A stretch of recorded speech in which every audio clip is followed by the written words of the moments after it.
Chemistry. Quiet down, focus. Rolling. Okay, so real quick, I gotta ask about Blood Kiss. Yes. Tell me about it. Okay, so Blood Kiss is a feature film. It's gonna be set in 1940s Hollywood, so back in the glamorous era, and it's a film noir. But it's also about vampires, which is my favorite thing ever. And I was approached a couple weeks ago by David Raiklen, who is the composer for Space Command, which is another project that I worked on this past year. And so David is involved in Blood Kiss, and they brought me on board. At this point for pre-production, we're doing the Kickstarter campaign to raise $50,000 is the minimum goal, but it's going up to $200,000 for stretch goals. And so this is written by Michael Reeves, who, as you know, wrote Gargoyles and the Batman animated series and My Little Pony and all these awesome things that Alice was discovering the other night. And so Michael has had this script for quite a few years, and it just wasn't happening. His agents loved the script, but Hollywood was like, no, not our kind of vampires. You know, vampires are supposed to be young and hip and sparkly and all that kind of good stuff, and there's nothing wrong with Twilight. I love vampires, all vampires everywhere. I have no discrimination against my vampires. They can sparkle, they cannot, they can, you know, they can be afraid of the sun, they cannot. It's all good if you're a vampire, I love you. But these vampires aren't really supernatural. They're actually human beings, and like some sort of genetic mutation has occurred to make them like superhuman, but they're not supernatural. And so Michael Reeves decided to just do this the Kickstarter way, do this the indie way, after he saw the success that Space Command had. And he reached out to his friend Neil Gaiman and asked Neil if he wanted to act. And so this is like Neil Gaiman's first like acting role where he's not just himself. And Amber Benson is going to co-star in it. So it's really exciting. We just launched the Kickstarter like a week ago, and it's doing really well, and we're getting like a lot of positive response. And Alice here is actually helping us with our fan outreach because, you know, she knows some of those communities.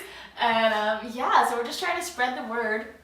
So I'm a co-producer on the project now, and you know, fingers crossed. There's only 3 female roles in the film, but Michael's doing rewrites, so I'm going to be pushing to get a role, which is what I've learned after 14 years in LA. Like, it would be lovely to just be hired as an actor.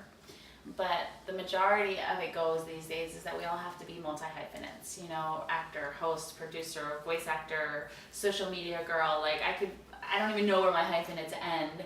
And so you have to leverage your other skills on other projects. So if a project is needing someone that can do A, B, and C, and you can do A, B, and C, but what you really want to do is E, F, and G, you kind of got to go in there and be like, okay, yeah, I can do A, B, and C, but I want to also do E, F, G on this project. And so you're kind of leveraging it.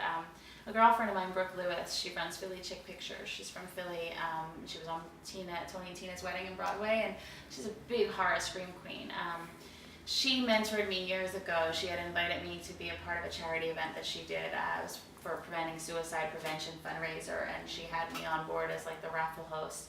And you know, Brooke is just a prime example of being able to leverage like your skills. And so she comes on board as a producer for a lot of horror films these days, but she's also the star, you know. And so you got to leverage your talents in this town, because you know what, there's a gazillion and one brunette actresses. You know, white girl brunette actresses.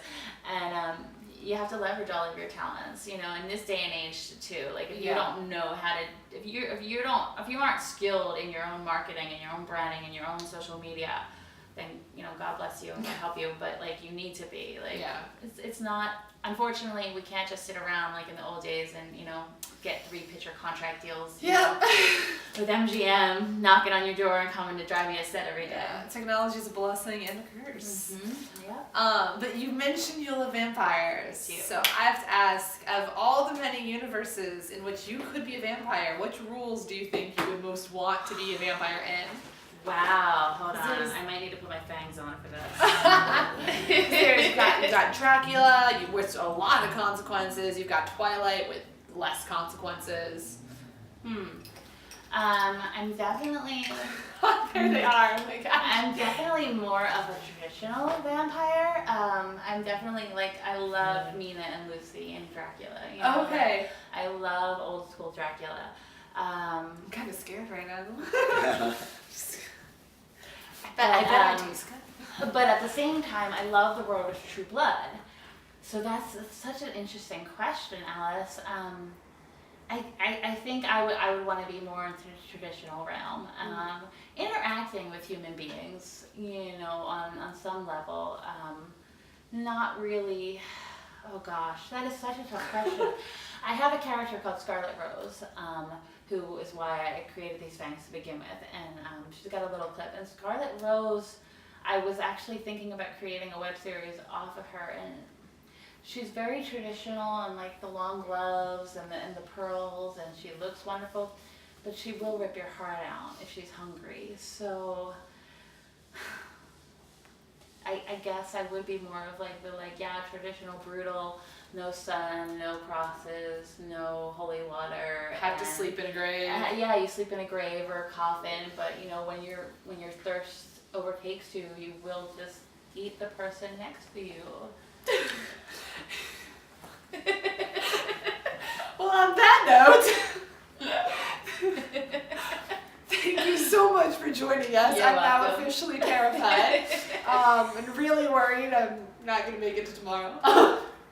It's okay. It's okay. It's okay. It's okay. I've had plenty to eat today. Good, for all sakes. Thank you so much for You're stopping welcome, by. and good luck Appreciate with the show. Yeah. Thanks for having me. Yeah, and thank you for watching. Oh yeah, and make sure you find me on Twitter and Facebook and all Yes. that good stuff. Twitter, what's your Twitter handle? It's Leah_Savoli. Leah_Savoli. It's pretty much Leah_Savoli everywhere. We'll have links Yeah. in the LeahSavoli.com comment will take you in everywhere. the description box. It's pretty cool. Like on my website, I did that whole all your social media buttons. Yeah. And my mom called a couple weeks ago because my dad was looking at a website for just for his company that he's got back on the East Coast, and my mom's like, "We loved your website, how it's got all those buttons on top." And I'm like, "Yep, that's Twitter and Facebook and YouTube and Google Plus and LinkedIn." And Description. Anyways, thanks for watching, guys. Bye.